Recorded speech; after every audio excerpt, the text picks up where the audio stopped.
bonjour à tous, bienvenue sur le stand de la Fédération de Paris pour ce débat qui va être important.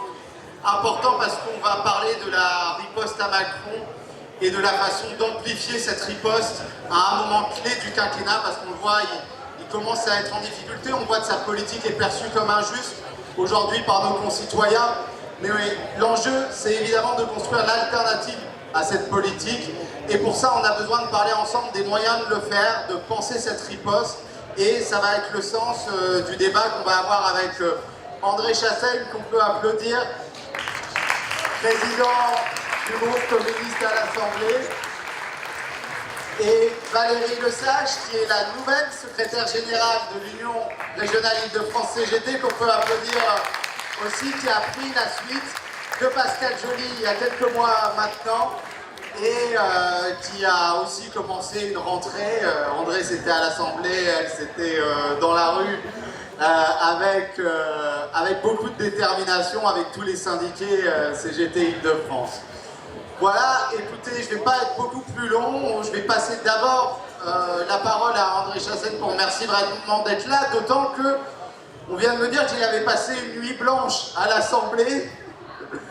Et oui, parce que c'est aussi les exigences du travail parlementaire, donc c'est un marathon pour lui, et on est très heureux qu'il soit là. Voilà, je vais lui passer la parole, ensuite je la passerai à Valérie et j'interviendrai aussi, et puis on aura un échange tous ensemble sur les moyens de cette riposte à Macron.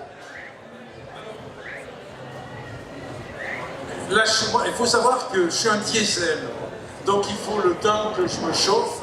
Et c'est vrai que je n'aime pas habituellement commencer les débats. Enfin, c'est fait comme ça. Alors, qu'est-ce que tu attends de moi?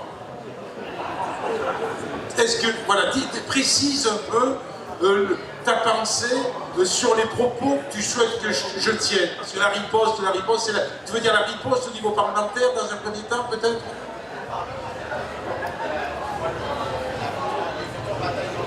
Bon, mais tu m'as dit qu'il fallait être très court au début, hein, parce qu'après on va avoir un échange. Bon, j'ai rien préparé de spécial. Et effectivement, j'étais toute la journée d'hier et toute la nuit jusqu'à 5h15 du matin en séance. Ça vous permet d'appréhender comment est conduit dans ce pays le travail parlementaire, où vous imaginez quelle peut être la qualité des débats quand vous rentrez en séance le soir à 21h30 et que vous avez une séance jusqu'à 5h15 du matin. La réalité, elle est comme ça. Et je dirais que même ça, il faut bien le mettre dans une perspective, c'est celle d'une volonté politique extrêmement affirmée du pouvoir d'affaiblir le plus possible la voie parlementaire.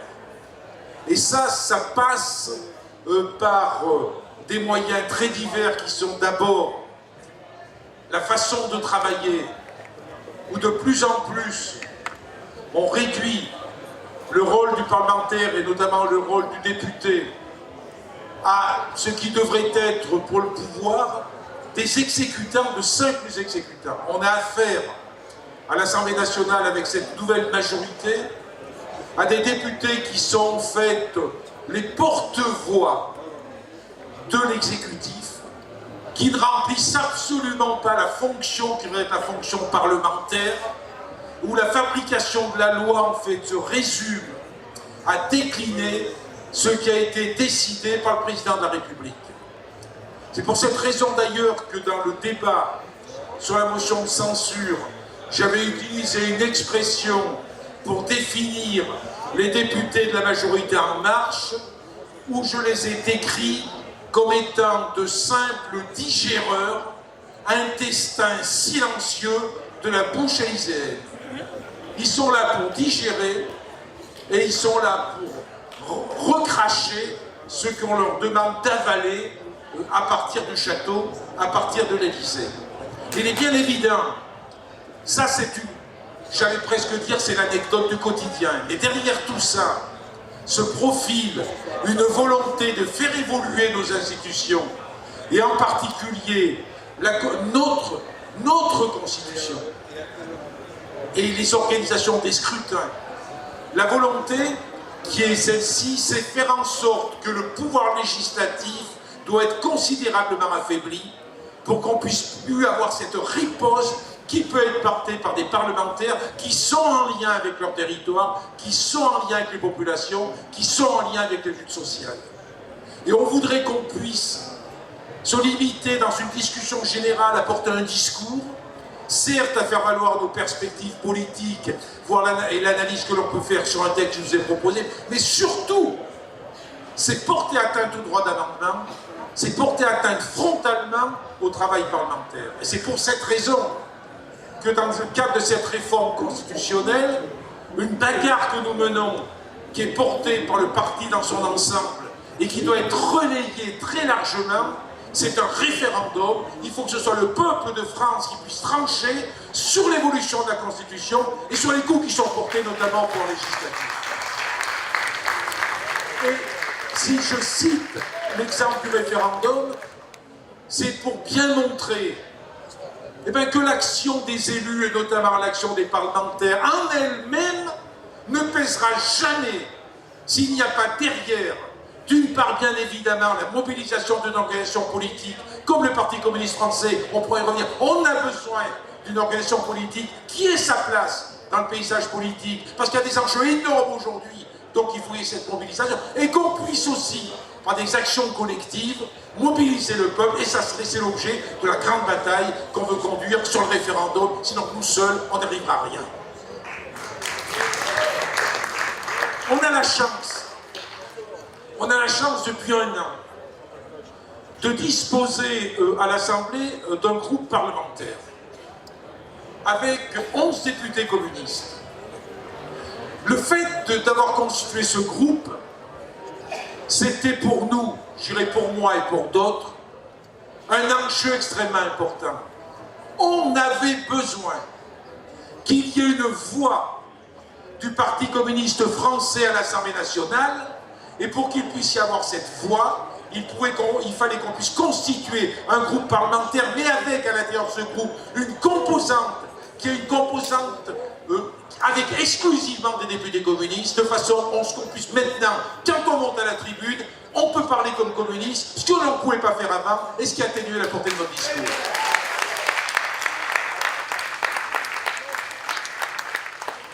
J'ai utilisé, pour expliquer ça à l'université d'été du Parti communiste, une citation d'Aragon.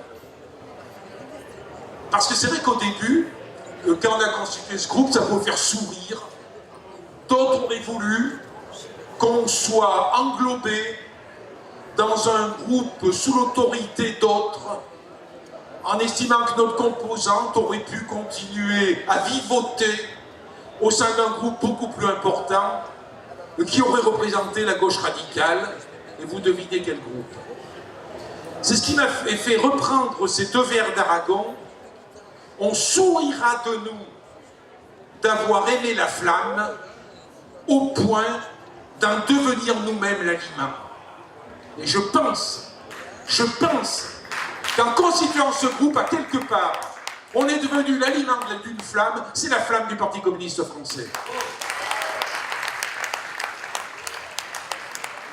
On l'a fait, certes dans un contexte extrêmement difficile, d'un recul électoral sans précédent, il faut le dire, avec une forme de blessure, de voir, comme on dit dans l'ouest de la France, où on en était rendu.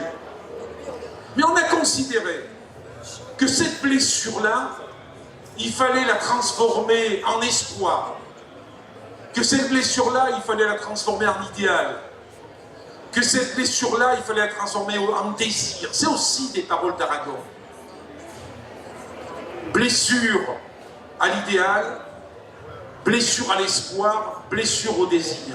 C'est-à-dire qu'on redonne du goût à notre combat, qu'on redonne du goût au travail parlementaire des députés communistes, et qu'on soit avec d'autres, un levier parmi d'autres, du renouveau de notre parti, de faire en sorte que la spirale d'effacement s'arrête et que l'on puisse être de nouveau dans le paysage politique français, parce que ce que je pense, et je ne suis pas le seul à le penser très largement, c'est qu'on a besoin aujourd'hui d'un parti communiste fort au regard des enjeux nationaux, des enjeux européens, des enjeux du monde, des enjeux de la planète, et pour cela, l'organisation politique qui est la nôtre est absolument indispensable. À nous de la développer, à nous de la faire vivre. C'est en quelque sorte, même si ça n'a pas été voulu peut-être de cette façon, en quelque sorte ça a été ressenti en nous-mêmes comme étant le refus d'une forme de dépossession, c'est le refus de la dépossession du mot communiste.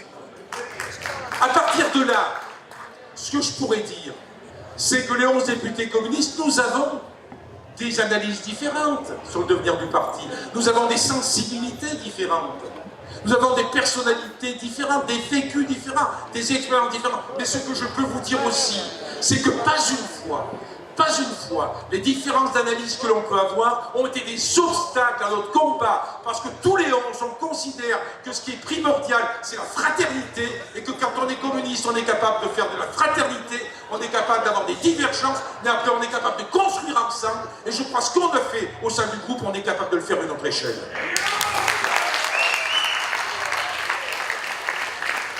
Mais bien évidemment, cette démarche, c'est une démarche qui doit s'accompagner d'une analyse politique de fond. Il ne s'agit pas seulement de s'attaquer à un pouvoir auquel on pourrait donner des noms par des raccourcis en disant que notre adversaire c'est uniquement l'oligarchie. Mais non, derrière tout ça, il y a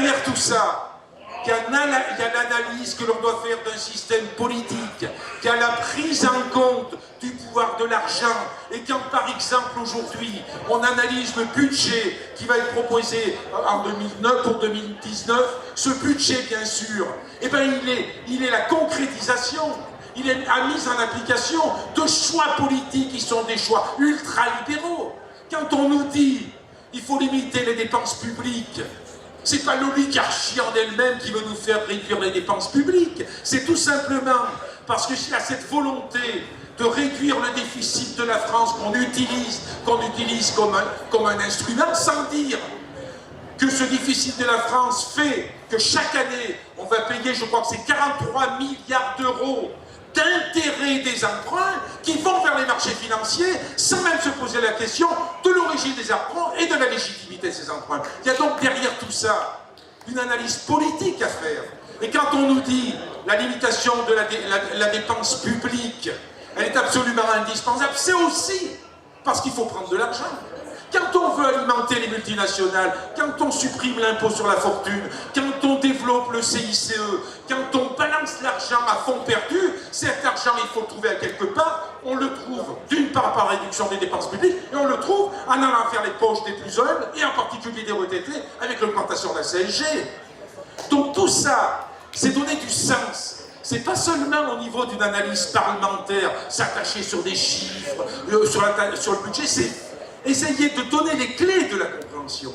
Mais ces clés de la compréhension, on ne va pas les donner tout seul. Et le meilleur outil pour les clés de la compréhension, c'est la lutte, c'est l'action, c'est le mouvement.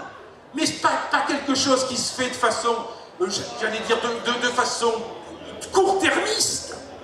Court-termiste, mais dans la durée, dans l'analyse, dans des actions qu'on prend, telles que par exemple sur le capital, la compréhension du capital, c'est indispensable pour qu'on puisse mener nos politiques. Tout ça, il faut le prendre, il faut l'analyser, il faut lancer des actions, et les actions, ne pas les abandonner au bout de 3 mois, mais les maintenir très longuement. Si on veut que la conscience évolue, si on veut créer un rapport des forces, parce que si on ne fait pas évoluer la conscience, si on ne crée pas le rapport des forces, par le mouvement, par l'action, par la lutte, on ne prendra jamais le système qui nous impose une politique de merde.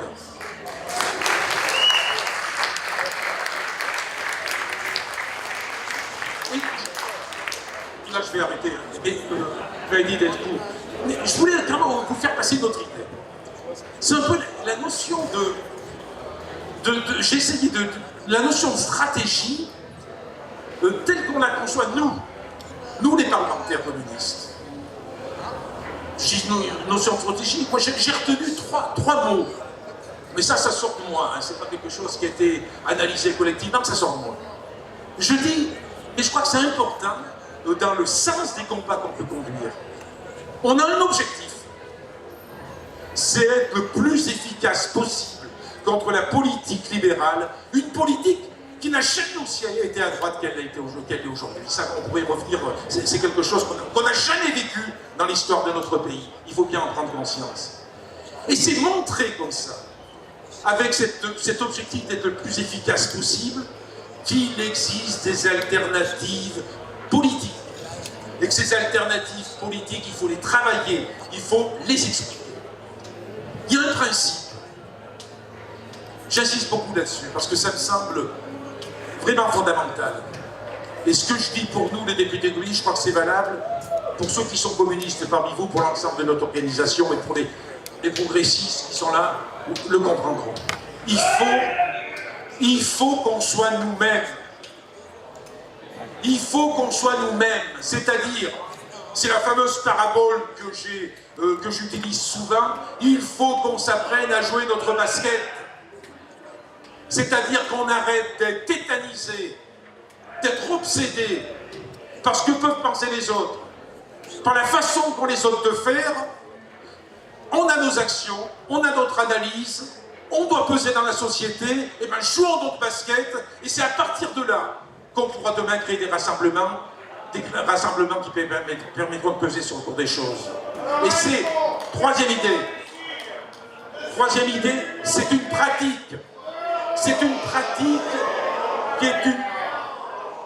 Troisième idée, c'est une pratique. La pratique, c'est celle de chaque fois qu'on le peut, créer des convergences, non pas des convergences par elles-mêmes, non pas des associations d'appareils, mais essayer de faire du commun, dans la clarté, dans la différence, sans gommer ces différences. Et chaque fois qu'on a pu le faire, on l'a fait au livre depuis un an. Ça a été aussi un moyen. On a saisi 6 fois le Conseil constitutionnel. Pour le saisir, même 7 fois, il fallait qu'on puisse avoir les signatures des insoumis, des socialistes. On les a eues. Et en créant ces convergences, on peut créer un mouvement de remise en cause. Pour la motion de censure, le travail que l'on a fait nous a permis de déposer une motion de censure commune entre les 3 groupes de gauche qui nous ont confié la première place pour pouvoir nous exprimer au niveau du débat parlementaire. Mais tout ça, c'est pas par une espèce d'instrumentalisation politique, c'est par une pratique politique. C'est une pratique qui n'est pas une pratique de repli sur soi, qui est une pratique de boutiquier, qui est une pratique de se demander si ce qu'on fait, ça va forcément nous profiter tout de suite. Non, nous, ce qui nous intéresse, c'est le peuple. C'est l'efficacité de notre politique, c'est pouvoir peser sur le cours des choses et penser que demain, si on veut bousculer l'organisation de notre pays, le système politique, l'organisation du monde, on ne le fera pas tout seul, on le fera avec d'autres, on le fera sur la base de la clarté, on le fera en étant respecté et on le fera en respectant les autres.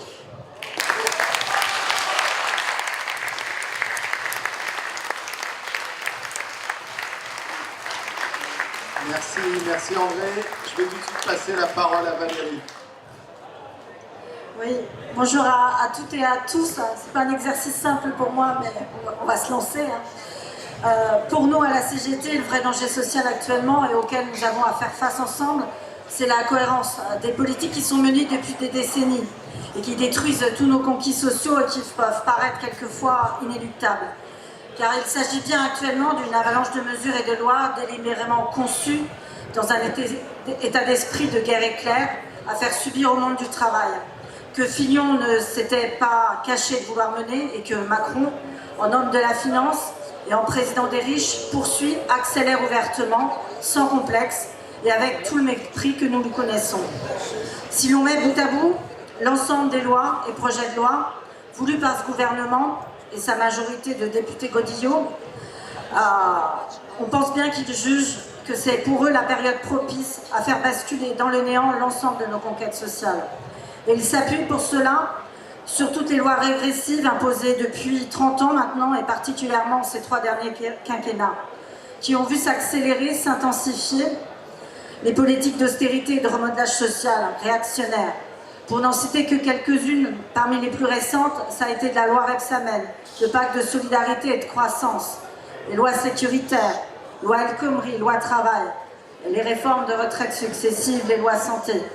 Nous le voyons bien, les services publics, le droit du travail, la sécurité sociale, ces trois piliers de la société française qui ont donné la société solidaire que nous connaissons, et puis qui ont porté aussi les valeurs concrètes des valeurs républicaines de liberté, d'égalité et de solidarité, sont minés, sapés, dynamités sous l'effet des bombes à retardement que sont respectivement les lois européennes et les directives de mise en concurrence des services publics, avec bien entendu la complicité active de chaque État membre, et la France notamment, les lois de dérégulation du droit du travail, et les dernières en date, vous les connaissez, c'est les lois El Khomri et les ordonnances Macron et les lois Macron, toutes les lois qui, à la suite du plan Juppé, ont poursuivi inlassablement l'extinction de la démocratie sociale et la remise en cause de notre sécurité sociale, de la cotisation sociale, pour faire monter évidemment la fiscalisation comme mode de financement et détruire notre système actuel de sécurité sociale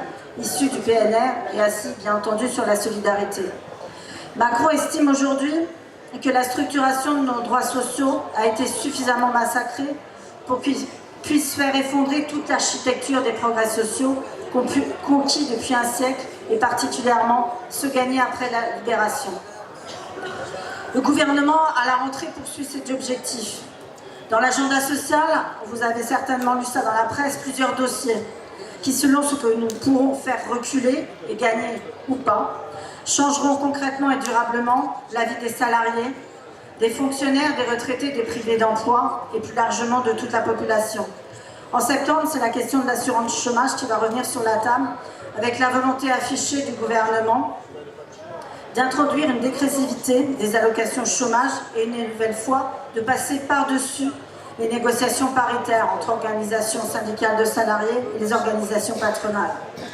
C'est bien entendu la volonté de Macron d'étatiser l'assurance chômage et bien entendu pour une volonté finale d'étatiser la sécurité sociale. En septembre et octobre, va être sur la table toutes les questions de santé au travail et de qualité de vie au travail. Après la casse de la médecine du travail, l'aggravation pour beaucoup d'entre nous des conditions de travail et la perte de sens donnée à notre travail, c'est des nouvelles dégradations qui seront sans aucun doute à l'ordre du jour, sous couvert toujours de modernisme. En débat actuellement dans cette période, et comme chaque année, le PLFSS et puis le plan santé. En novembre, ce sera le tour des services publics avec le CAP 2022. Là aussi, une casse programmée des services publics et l'éloignement des citoyens, couplé à l'absence de réponse aux besoins de la population, sous couvert là aussi d'une certaine modernité. Enfin la leur, hein, pas la nôtre.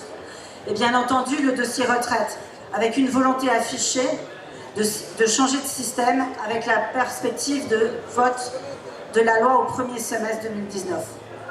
Pour nous, syndicalistes, nous aurons apporté le fer sur ces dossiers à enjeux nationaux dans un contexte de négociation et de mise en place des CSE, d'élections d'importance comme dans la fonction publique et dans la SNCF, et de lutte dans les entreprises pour l'emploi, les conditions de travail et les salaires, pour contrer la poursuite annoncée de la casse de l'emploi avec les suppressions prévues et à venir, et puis, vous le savez, la mise en place des ruptures conventionnelles collectives. Une bataille de reconquête de la sécurité sociale est lancée. La retraite en sera en son cœur pour contrer les velléités patronales et gouvernementales. Celle sur le coût du capital et la nécessité des 32 heures, d'augmenter les salaires, les traitements pensions et minima sociaux. La CGT porte bien entendu de nombreuses propositions, revendications sur tous ces dossiers et mènera les campagnes nécessaires pour la prise de conscience et l'organisation de la riposte tout en restant à l'offensive. Des journées d'action, de grève, de manifestations sont déjà inscrites dans notre calendrier syndical. Le 18 septembre chez les cheminots, le 3 octobre chez les retraités et le 9 octobre, la journée nationale interprofessionnelle d'action et de grève, de manifestation, journée unitaire de la CGT, de FO, de Solidaire et des organisations de jeunesse, UNEF, FUNEL et la FIDEL. À Paris, la manifestation s'élancera à 14h de Montparnasse. La matinée sera destinée aux actions locales dans les entreprises et les services avec des dépôts de cahiers revendicatifs élaborés avec vous, les salariés. Notre responsabilité aujourd'hui, comme hier, est grande. Celle de toute la CGT est engagée, comme celle de toutes les forces progressistes. Nous avons besoin de réfléchir et construire un processus permettant d'élever le rapport de force pour l'amener à ce qui nous semble nécessaire. Ce qui nous est nécessaire, c'est la multiplication des grèves massives, leur reconduction pour obtenir le blocage de l'économie et faire plier ce gouvernement et le patronat. Nous devons redonner confiance en la lutte collective, donner des perspectives au monde du travail, repartir mieux que nous l'avons fait ces derniers temps à la bataille des idées. Pour cela, la CGT alimente ses syndicats en argumentaire, journées d'études, documents, pour qu'ils se réapproprient ou s'approprient nos analyses et propositions. La guerre de classe menée par le gouvernement et le patronat, avec le MENEF comme moteur, doit nous amener à nous réinterroger sur nos stratégies et leur mise en œuvre. Mais nous sommes lucides sur le fait que seuls, même si notre responsabilité est grande, nous n'y arriverons pas. L'apport des politiques est indispensable, comme celui des associations, ainsi que bien entendu l'unité syndicale. Cette unité que nous réussissons à préserver en Île-de-France, mais qui nationalement est quelquefois bien plus difficile. Si nous sommes exigeants avec nous-mêmes, nous sommes exigeants avec les partis de gauche. Nous ne pouvons être considérés, comme certains le font, comme de seuls faire-valoir, vont être récupérés et vite jetés en cas de difficulté ou d'échec et désignés comme coupables de l'avancée du gouvernement sur ces réformes destructrices de notre modèle social. Cela ne permet d'aucune façon l'unité du monde du travail, ni celle de toutes les forces progressistes. Cela ne permet pas de sortir d'un sentiment de tambouille politicienne. Certains se sont servis de la colère, de la défiance envers la politique pour non pas construire autre chose, d'autres schémas collectifs, mais un dégagisme populiste qui dessert toutes celles et ceux qui veulent mener le combat contre le capitalisme mondialisé. Mes craintes sont que si nous ne sommes pas vigilants, cette colère se tourne vers le populisme d'extrême droite. Nous avons besoin de partis qui portent le projet d'une société émancipatrice, de justice sociale dépassant le système capitaliste, porteurs d'un projet clair qui réponde aux attentes du monde du travail et des enjeux environnementaux, qui, de par ses propres campagnes, aide le plus grand nombre à décrypter la cohérence des politiques gouvernementales et leurs effets néfastes, à l'échelle de la France bien sûr, mais aussi à l'échelle de l'Europe et du reste du monde. Besoin de partis qui aident à faire grandir au-delà de la colère des fronts de lutte en redonnant l'espoir. Nous avons besoin de partis qui sachent se rassembler et rassembler sur l'important pour contrer le gouvernement et offrir des alternatives aux politiques libérales. La CGT et le Parti communiste ont une longue histoire commune. Nous avons gardé le respect, les relations qui permettent l'échange, le partage des analyses et les luttes. Un parti communiste fort nous est nécessaire, l'histoire l'a démontré. Il nous reste à réfléchir ensemble dans nos périmètres respectifs à ce que nous sommes en capacité de mettre en œuvre, en partant d'où nous en sommes collectivement pour enclencher un véritable processus de bataille des idées et de construction, de lutte revendicative, très forte. Et nous sommes à l'heure actuelle dans un climat de répression syndicale et une baisse de la confiance accordée par le monde du travail, ou du moins d'une partie dans les organisations syndicales, mais aussi dans les partis politiques. Il faut qu'on l'écoute.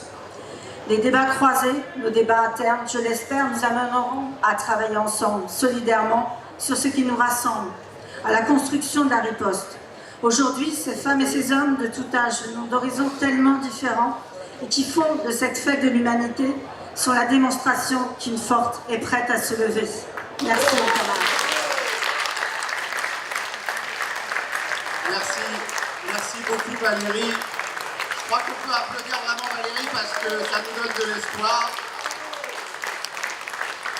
Et d'ailleurs, je crois que si les choses ont déjà commencé à changer dans le pays, si la politique du gouvernement est déjà perçue comme de plus en plus injuste, c'est parce qu'on a des syndicalistes comme Valérie et des parlementaires comme André Chassaigne qui se mobilisent jour et nuit avec les travailleurs et les catégories populaires pour changer cette société. Alors, Pierre Laurent a dit dans son discours aux personnalités de la fête, il a donné à voir des aspects du projet de société que porte le Parti communiste, et j'y reviendrai. Et il a eu une phrase qu'il n'a pas eu le temps de développer, mais qui est au cœur de notre débat d'aujourd'hui. Il a dit le communisme est à l'ordre du jour si les forces humaines en trouvent le chemin. Et c'est cette question sur laquelle nous butons. C'est cette question que nous devons débattre aujourd'hui. Par quelles actions syndicales, par quelles actions politiques nous pouvons créer le mouvement d'émancipation humaine que nous voulons? Répondre à cette question, je crois que ça nécessite d'affronter trois choses. D'abord, de comprendre la nature de l'offensive capitaliste qui est face à nous. D'interroger les obstacles et les atouts du mouvement social aujourd'hui. Et puis, ça a été dit, et André a appuyé dessus, de hisser nos organisations politiques et nos organisations syndicales à la hauteur de ces défis. Alors, les annonces gouvernementales en cette rentrée, on le voit, elles sont d'une violence extrême. Il y a une indécence, ça a été dit sur les retraités, de donner tout à ceux qui ont déjà et de prendre tout à ceux qui ont si peu. Acharnement sur les retraités, sur les locataires, sur les familles populaires. Et puis, des réformes systémiques. Après la loi travail, c'est la future réforme des retraites qui va arriver et qui va être, j'y reviendrai, un combat majeur de l'année qu'on a devant nous. Et cette politique, elle confirme finalement le changement que constitue l'arrivée d'Emmanuel Macron au pouvoir. On n'a plus seulement affaire à un président de la République au service des intérêts financiers. On n'a plus seulement affaire à, comme dans les deux quinquennats précédents, à des présidents qui servaient la finance. On a maintenant au pouvoir un chef d'État actionnaire qui est là pour changer les structures économiques, les structures sociales, les structures démocratiques du pays. Et on l'a vu avec la loi travail. Qu'est-ce que fait la loi travail? Elle fait l'inversion de la hiérarchie des normes. C'est comme ça qu'on change les structures économiques. Qu'est-ce que veut faire la future réforme des retraites? Elle veut briser ce principe communiste, ce principe de solidarité qui est de chacun selon ses moyens, à chacun selon ses besoins. Et que veut faire la réforme constitutionnelle sur laquelle a insisté André Chassaigne? Elle veut profondément combattre tous les contre-pouvoirs qui subsistent encore dans notre société. Déjà affaiblir la démocratie parlementaire pour couper l'herbe sous le pied des quelques parlementaires comme André et comme les députés communistes qui se battent encore aujourd'hui à l'Assemblée pour transformer les choses, pour qu'il n'y ait plus que des députés godillots comme sont les députés digéreurs, comme tu le dis en Marche, et qui aujourd'hui mènent le pays à la catastrophe. Et je crois qu'il faut bien mesurer que cette politique, elle s'inscrit dans une reconfiguration de l'hégémonie capitaliste au plan mondial. Parce que la France n'est pas un cas isolé. Voyez l'arrivée au pouvoir de Donald Trump, qui est un autre homme d'affaires, à la tête de la première puissance mondiale. En fait, on voit qu'on est en train de vivre un véritable hold-up. Ce sont les capitalistes qui ont créé la plus grave crise économique et financière de ces dernières années, la crise de 2007-2008. Ce sont eux qui aujourd'hui se parent des atours de la nouvelle politique pour essayer de renforcer leur pouvoir, et on voit qu'ils s'affichent comme Trump protectionniste ou qu'ils s'affichent mondialistes comme Emmanuel Macron. En fait, ils sont unis par les liens sacrés du marché. Et ce hold-up, il s'accompagne d'une politique idéologique dominante, d'une offensive sans précédent. On le voit, une opération de maquillage qui vise à dissimuler cette alliance entre dirigeants néolibéraux et dirigeants d'extrême droite. Et dans cette alliance, on voit que ce sont les forces d'extrême droite qui sont en train aujourd'hui de prendre le dessus et de progresser partout dans le pays. Et c'est pour ça que l'élection européenne va être un enjeu clé. Est-ce qu'on va laisser le Parlement européen en force d'extrême droite, ou est-ce qu'on va reconstruire une intervention au Parlement européen avec des forces communistes comme le Parti communiste, avec des forces de gauche qui portent une autre politique de progrès social? Eh bien, je crois que c'est ça l'enjeu de l'élection, et c'est pour ça qu'il va falloir que dans les mois qui viennent, on soit tous derrière la candidature de Yann Brossard pour le porter à la tête d'un mouvement politique dans le pays qui permette de transformer la société française et de répondre aux besoins des peuples européens. Et on voit que, en fait, la question clé qui est posée à toutes les forces du mouvement social, dans ce contexte de mouvement de montée identitaire, c'est celle-là. Comment réhabiliter les enjeux de classe? Comment réhabiliter les enjeux de classe jusqu'à ce qu'ils dominent les enjeux identitaires dans la tête de chaque travailleur, de chaque salarié? C'est ça l'enjeu de notre stratégie et l'enjeu de notre combat politique. Alors la première chose, c'est qu'il y a quelque chose qu'il ne faut pas faire ou qu'il faut arrêter de faire quand on l'a fait. Il faut arrêter de commencer par la question des alliances électorales.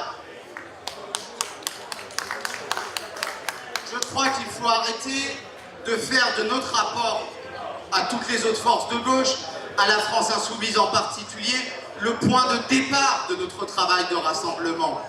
Si on enferme le Parti communiste dans une alliance a priori avec telle ou telle force, avec la France insoumise, ou comme on a pu le faire un temps aussi avec le Parti socialiste, on ne sera pas en capacité de relever les défis du XXIe siècle. On ne sera pas sur les deux seules questions qui nous permettront de créer un mouvement populaire dans le pays, qui sont les luttes et la construction d'un projet politique alternatif. Et nous ne réussirons un rassemblement victorieux que si nous le construisons à partir d'un immense effort de créativité politique sur les luttes et sur le projet. Et d'ailleurs, si on a réussi un début de rassemblement dans les premiers mouvements sociaux, dans la réforme de la SNCF par exemple, c'est parce qu'on avait des organisations syndicales comme la Fédération CGT des cheminots qui se battaient sur le projet de société avec leur projet ensemble pour le faire, et qu'on avait des députés à l'Assemblée et tous les militants qui se mobilisaient dans la rue à leur côté sur un authentique projet de société. Et maintenant, il faut poursuivre cette bataille-là. Elle va continuer de se mener ligne par ligne à tous les niveaux et on peut encore la gagner dans les années à venir.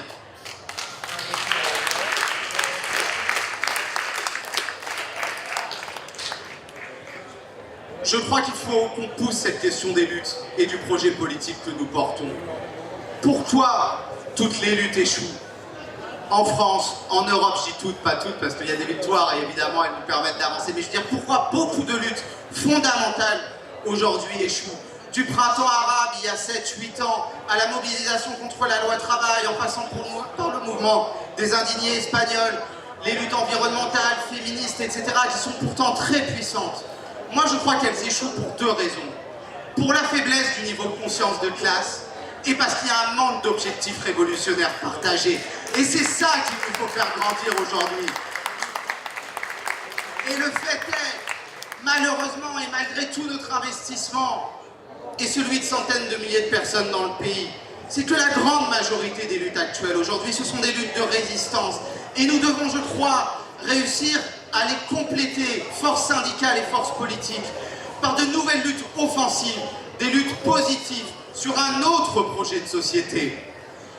Pour reprendre le mot de l'essayiste canadienne Naomi Klein, dire non ne suffit plus, il faut pouvoir dire oui, oui à un nouveau projet de société, oui à un projet communiste pour transformer la société française.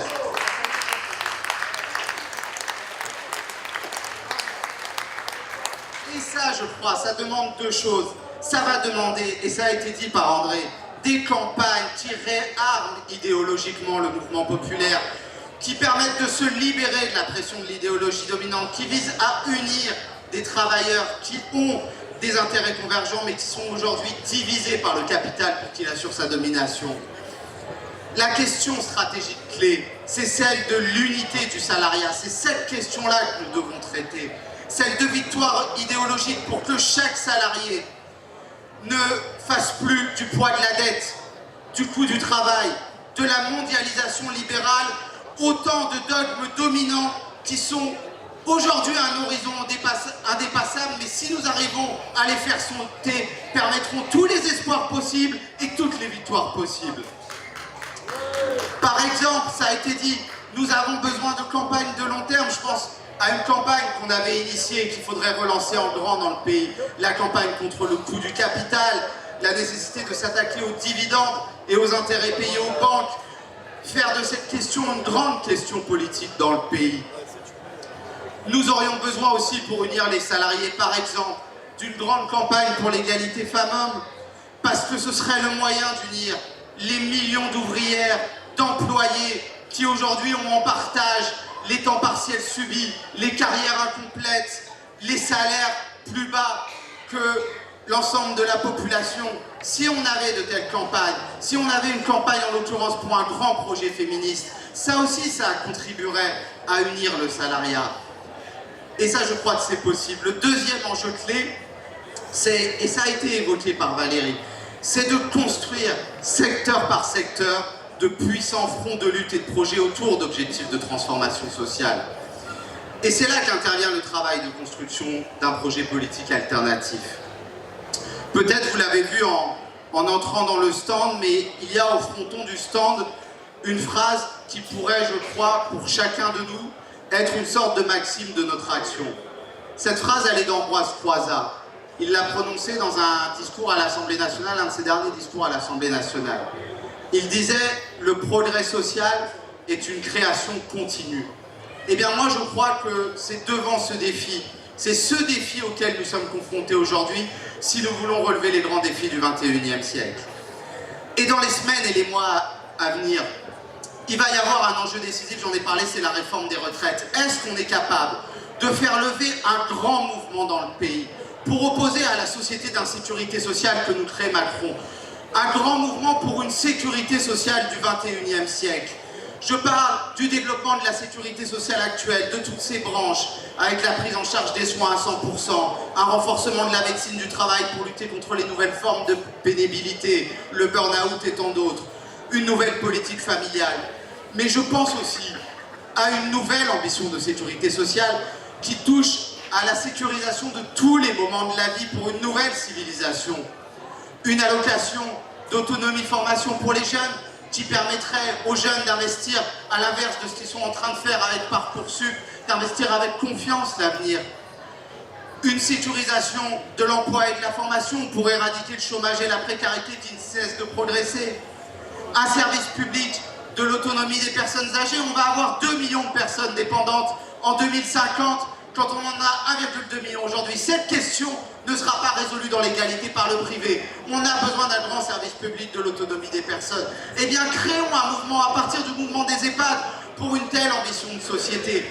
Montrons que le Parti communiste est une force qui relève les défis du XXIe siècle et que la force qui est aujourd'hui la force réactionnaire, très loin de ces enjeux et totalement loin des enjeux de modernité, c'est En Marche. Ce sont les simples digéreurs que nos camarades combattent à l'Assemblée.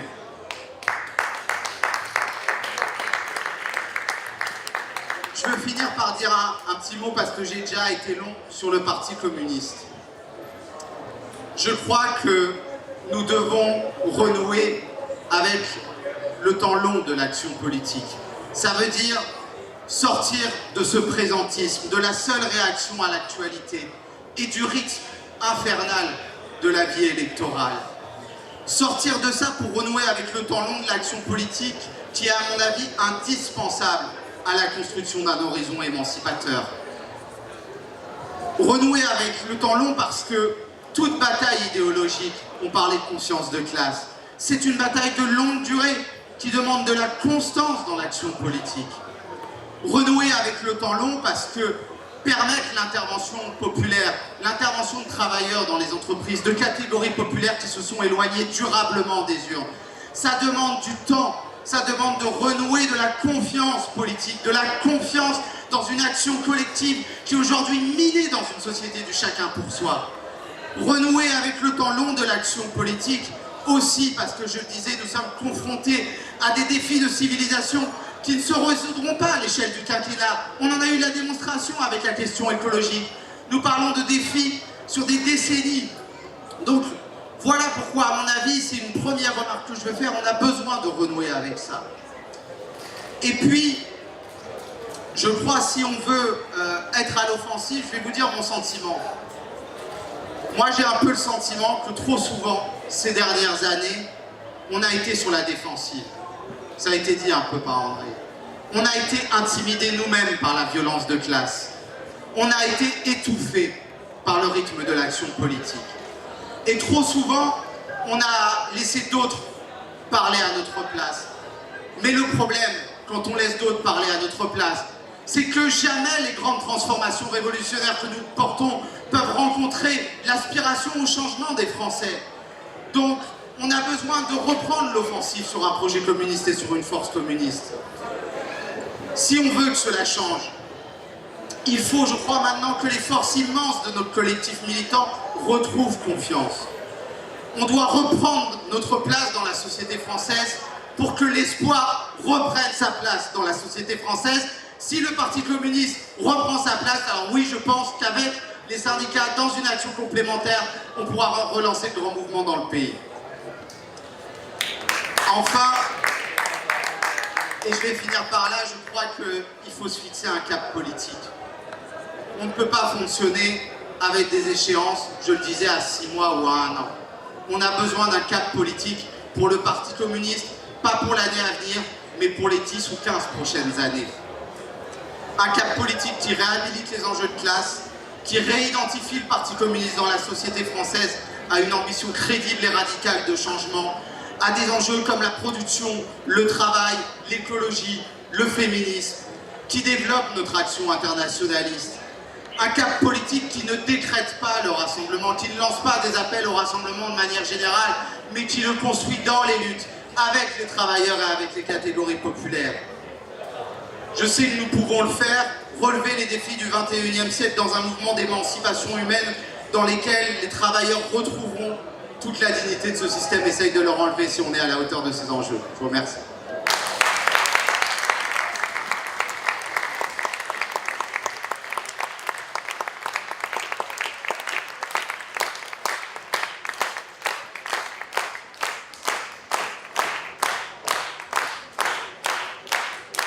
Alors, on a parlé, surtout moi peut-être, un peu longuement, mais si vous voulez, on peut avoir un petit échange, des interventions, s'il y a à la fois des questions et des réactions sur les différentes interventions. Il y a Émilie dans la salle, je crois qu'il va vous passer le micro. Je sais.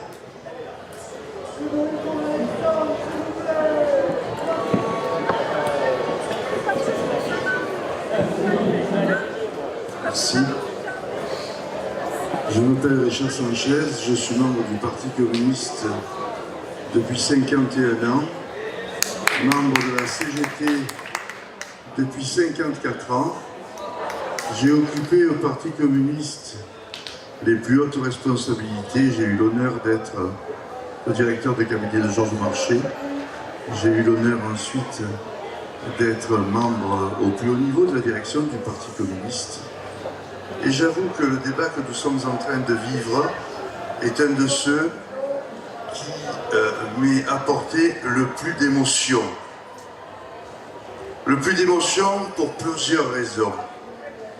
D'abord, non seulement il y a des amis, 3 amis à la tribune, mais parce que il y a mon parti et mon syndicat qui, depuis longtemps, comme l'a souvent souhaité Georges Segui, sont en train de marcher avec une jambe et avec une autre, et pour aller dans le même sens, et ça, c'est quelque chose d'extraordinaire. Ensuite, comme l'a dit Igor Zamikey, c'est qu'il ne suffit plus de se défendre. Il s'agit aujourd'hui d'attaquer, de montrer que le projet communiste est l'avenir. Et c'est quelque chose de très très important qui a été dit. Ouais, nous avons des solutions. Ouais, il faut cesser de dire faisons un pas vers l'autre, mais enfin des pas. J'ai été celui, moi, qui, chargé par la direction du parti, Georges Marchais et René Piquet, ait fait en sorte que Manuel Mafrebourger soit dans notre liste aux européennes en 1979. J'avais 29 ans. Des pas vers l'autre, on en a fait. Mais à force de faire des pas vers l'autre sans avoir jamais le retour, nous sommes tombés à genoux. Et nous avons continué à faire des pas vers l'autre. Et nous sommes tombés de côté. Faut-il ramper maintenant? Non, l'heure est au retour des valeurs communistes qui sont des valeurs émancipatrices de l'humanité. L'heure est au retour d'ouvrir les bras, oui, en attendant une réponse. Certains ne sont pas venus aujourd'hui à la fête de l'humanité, il leur en coûtera. Oui, il leur en coûtera parce qu'il s'agit d'émancipation humaine, parce qu'il s'agit de liberté et parce qu'il s'agit de devenir de la France et de l'Europe.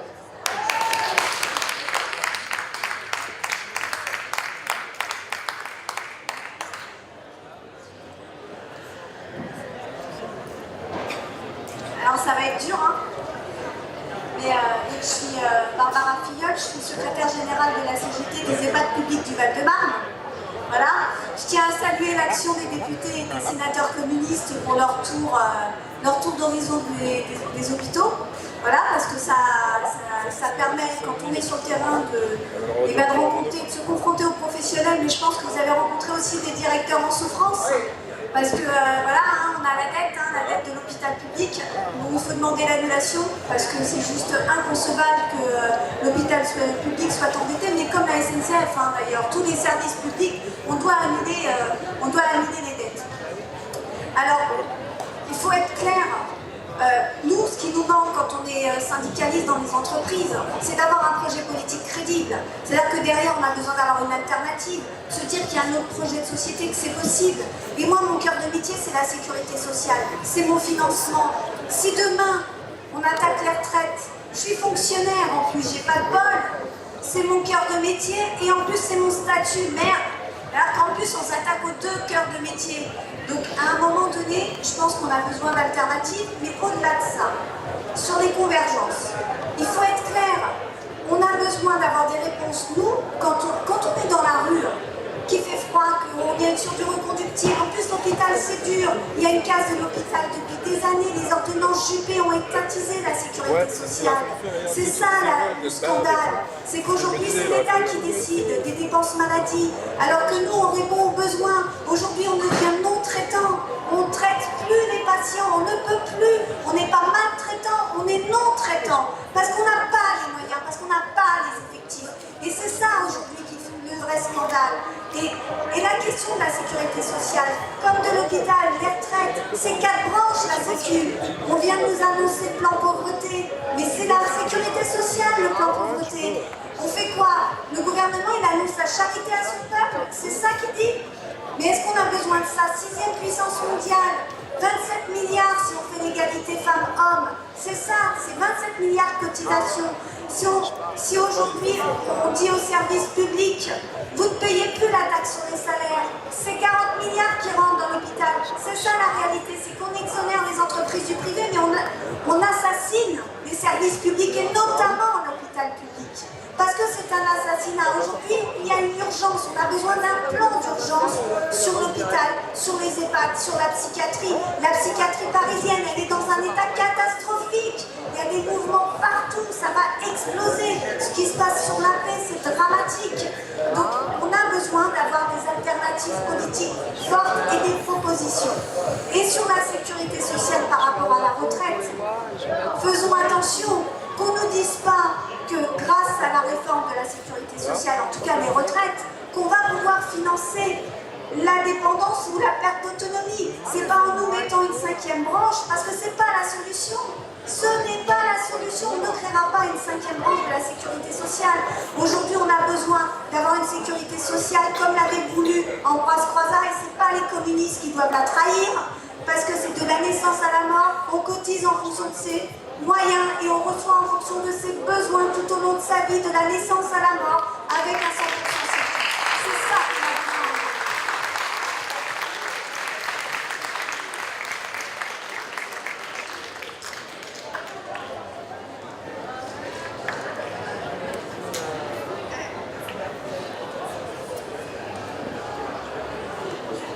Oui, merci pour ces interventions parce que je parle rarement du cœur, mais ça fait chaud au cœur de voir cette créativité, cette convergence et cette motivation. Il y a une exigence partout de politiser. Je ne sais pas si vous avez lu ces derniers temps une contribution en tant que communiste qu'il est jeune communiste à un moment, puis membre du Parti communiste, de Laurent Brun, qui lui aussi insiste sur le besoin de politiser.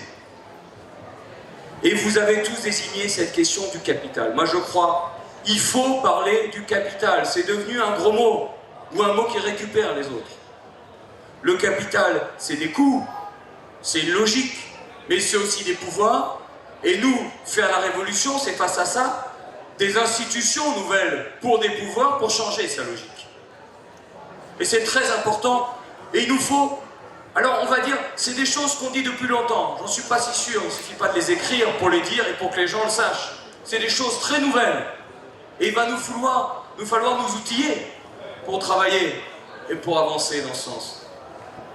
Le coût du capital, c'est les dividendes qui sont prélevés sur les entreprises et c'est les intérêts. Regardez Air France, on nous a parlé d'Air France tout l'été. Est-ce qu'on nous a dit que Air France versait 1,4 milliard de coût du capital, c'est-à-dire un tiers des salaires, un tiers de sa masse salariale.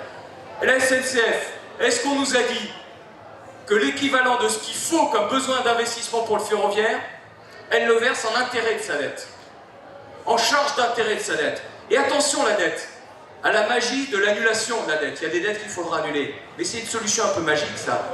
L'autre solution, c'est vraiment forcer le capital à prêter à 0%.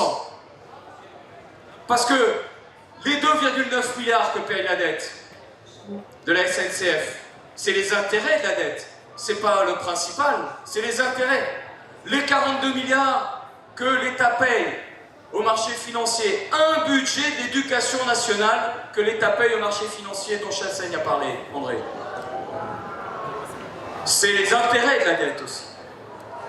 Et pourtant, la Banque Centrale Européenne est prête à 0% en banque. Elle prête à 0% sur les marchés financiers, elle achète les titres. Pourquoi elle ne prêterait pas aux États à 0%? C'est quand même une question majeure. Et on a des élections européennes devant nous. Et on a les besoins pour les services publics. On a les besoins pour les entreprises à tous les niveaux. Et donc on doit porter des institutions nouvelles. Est-ce que les gens savent que nous proposons de créer un fonds européen qui justement permet que cet argent de la Banque Centrale Européenne à 0% aille au service public? Ce fonds européen, il viendrait entre la BCE, la Banque Centrale Européenne, et les États. Ils recevraient l'argent de la Banque Centrale Européenne, et il aurait, comme on le crée, on peut lui mettre la démocratie, on crée un truc nouveau, on va mettre la démocratie, et il peut prêter à 0% de l'argent aux États pour leurs dépenses publiques. Et même les traités autorisent ça. Ils vont nous dire non, bien sûr, les autres. Mais on va leur dire, mais si vous ne le voulez pas, c'est parce que vous ne le voulez pas, parce que les traités l'autorisent. Et si vous ne le voulez pas, c'est parce que vous ne le voulez pas. Et nous, on le veut, on en a besoin pour changer la logique. Voilà, je crois qu'il faut voir à quel point la logique, c'est baisser ce coût du capital et utiliser l'argent autrement. Et c'est une vraie révolution des institutions qui est là-dessus. Parce que l'argent, il faut l'utiliser pour des dépenses de développement. Pas seulement les salaires, mais la formation avec toute la sécurisation des moments de la vie dont tu as parlé, Igor, avec des investissements écologiques nouveaux, avec les services publics, dont c'est vraiment une autre logique portée pour la société et pour l'épanouissement de chacun, chacune dans sa vie et dans son affirmation de soi. Voilà, c'est ce que je voulais dire et je pense que c'est très important dans ce moment des Européens de porter ces idées-là.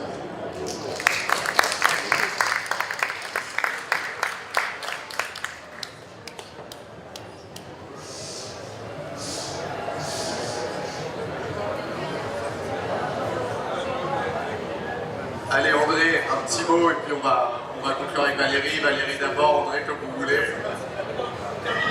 Moi je vais être très très court. Je vais vous dire une chose, j'ai vécu un moment de bonheur.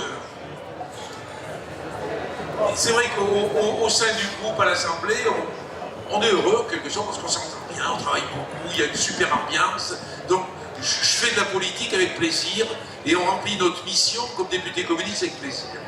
Mais là, les deux interventions, moi je vous le dis, j'en avais presque les larmes aux yeux, c'est sublime. Et c'est en même temps, pour un député comme je suis, c'est un grand moment d'humilité. Parce que quand on est parlementaire, on fait des envolées, on essaie de faire passer des idées, mais souvent, on le fait au raccourci. C'est davantage quelquefois des slogans qu'on lance, sans gratter au fond des choses, sans analyser. Et là, on vient d'assister, moi je le dis, à deux interventions d'un niveau rare, d'un très haut niveau, en termes d'analyse et très complémentaire, non mais vraiment très très complémentaire. Et je me dis, ce que vous avez fait tous les deux dans des interventions qui demandent beaucoup de travail, beaucoup de travail. Comme on dit, on ne trouve pas ça sous les sabots d'un cheval, c'est beaucoup de travail. Et en vous écoutant, je me disais, mais qu'est-ce qu'on a dans ce parti comme intelligence qu'on valorise insuffisamment? Mais qu'est-ce qu'on a? comme expérience, comme connaissance. Et en même temps, et c'est ça qui est assez extraordinaire, c'est à côté de l'expérience, à côté de la connaissance, à côté de l'analyse, à côté des perspectives qui sont dressées, il y a quelque chose qui est extrêmement important, moi j'y tiens beaucoup, c'est que derrière tout ça, il y a des tripes, il y a les cœurs, parce que pour que le Parti communiste puisse vraiment, j'allais dire renaître, c'est pas le mot, mais sortir son effacement, on le fera avec quelque chose qui est indispensable. Et il faut qu'on y tienne, comme à la prunelle de nos yeux, on le fera avec de la fraternité, même si on peut avoir des approches différentes.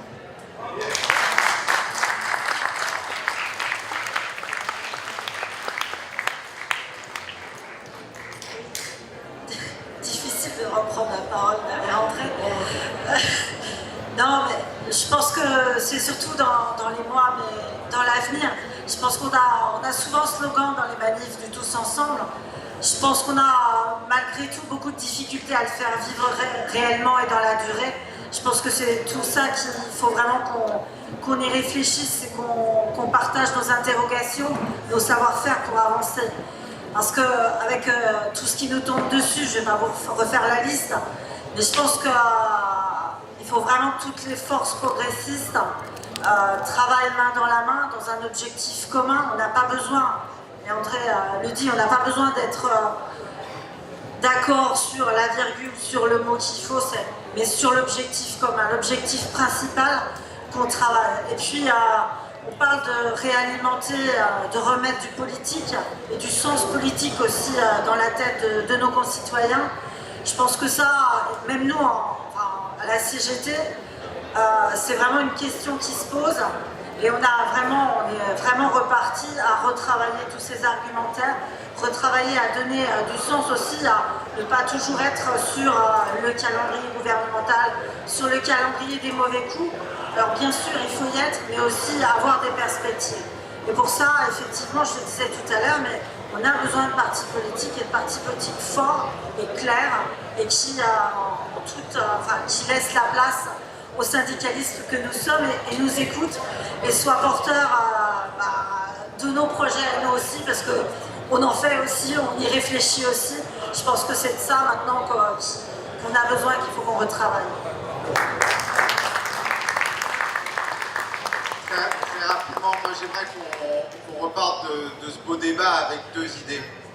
D'abord, il y a une date qui a été mise dans le paysage, c'est le 9 octobre. Ça va être une grande journée de mobilisation et d'action interprofessionnelle. Moi j'ai envie qu'on se dise que dans les semaines qui viennent, on va s'arracher pour en faire le point de départ d'une reconquête de la sécurité sociale dans le pays. Et qu'on se mobilise comme l'a dit Barbara. Et c'est pour ça qu'on l'a mis au fronton de notre stand. Parce que c'est un enjeu fondamental et c'est pour ça que nos parlementaires ont fait aussi le tour de France des hôpitaux. Les enjeux de santé, de sécurité sociale peuvent être d'ailleurs, au vu de l'offensive sans précédent aussi contre les retraités et contre la retraite, un enjeu de mobilisation décisif dans le pays qui peut créer une étincelle pour un grand mouvement social dans ce pays. Donc moi j'aimerais qu'on se dise qu'on va aller au combat.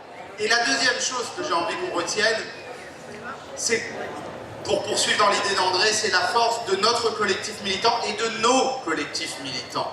Parce que la CGT en Ile-de-France, l'URIF, c'est 120 000 syndiqués. 122 000, merci Valérie, 122 000 syndiqués. Or, le Parti communiste en France, c'est aussi plus de 100 000 adhérents partout. Et avec une diversité formidable, il faut voir la richesse de nos collectifs militants. Ça va de l'ouvrier au cadre, avec des compétences, des connaissances, des places dans la société, qui permettent, à partir de ces expériences-là et des combats qui sont menés, si on arrive à donner du liant à ça, de donner un cap politique, à reconstruire un très grand mouvement populaire dans le pays. Et bien moi, j'ai envie qu'on reparte de ce débat avec la confiance, avec l'espoir, avec l'idée que le Parti communiste est une grande force et que s'il est offensif sur le terrain social, s'il mobilise toute la richesse de son collectif militant dans l'unité, alors on arrivera à faire de grandes choses dans ce pays.